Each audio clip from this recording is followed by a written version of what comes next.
ఈ ప్రభుత్వం చాలా ట్రాన్స్పరెంట్గా ఉంటాం. చేసిన పని కూడా మీకు చెప్తాం. సమస్యలన్నీ పరిష్కారం చేస్తాం. అధికారులు చుట్టూరు తిరిగే పని లేకుండా చేస్తాం. మీరు కూడా ఒకటి ఆలోచించాలి. అన్ని బెనిఫిట్స్ ఇస్తా ఉంటే మీరు పక్క చూపులు చూస్తే మళ్ళా మనకు వచ్చేటన్నీ ఆగిపోతాయి. ఆ విషయం మనం గుర్తుపెట్టుకొని మీరిచ్చే సహకారమే మాకు పెద్ద శక్తి.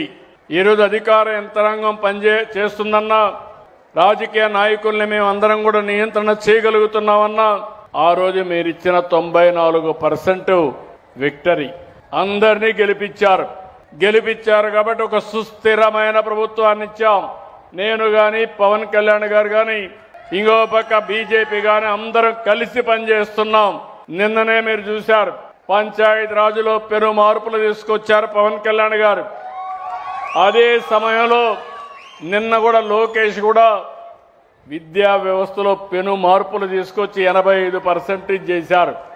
అంటే అటు డిప్యూటీ సీఎం గారు, ఇటు నేను, మంత్రులు పోటీ పడి పనిచేస్తున్నారు. రాష్ట్ర అభివృద్ధి కోసం పనిచేస్తున్నారు.